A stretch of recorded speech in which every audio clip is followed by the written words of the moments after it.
Hi there, my name is the Rev Chris Hood and we're here to think about our message in a minute. We could have talked about what we did yesterday. Loads happened yesterday. We had a wonderful Book of Common Prayer morning service.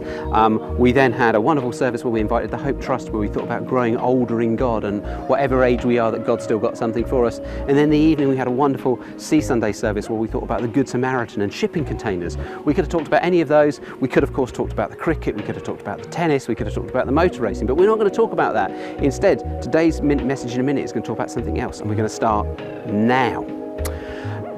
3 or 4 weeks ago, my son Fred has Down syndrome. He also has celiac disease, which means he can't eat wheat. And anyway, about 3 or 4 weeks ago, he was staying over the night somewhere, and by accident, the people gave him 2 normal slices of bread for breakfast. Now, normally when Fred has gluten, he has a horrible impact on his stomach, and he's very, very poorly, even if he just has a trace. And we were like, oh no, what's going to happen? So we decided, we thought, okay, we're going to ask other people to pray.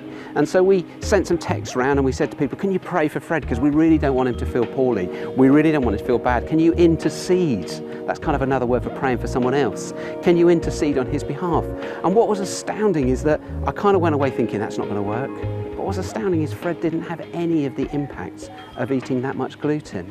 And it's almost like I was thinking about in the story in the Old Testament when Joshua was fighting and Moses was praying, and when Moses held his hands up in prayer, Joshua was victorious.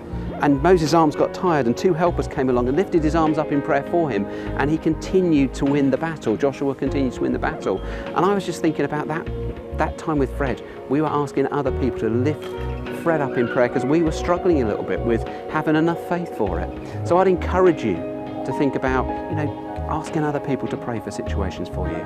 Have a really blessed week. Take care. Bye.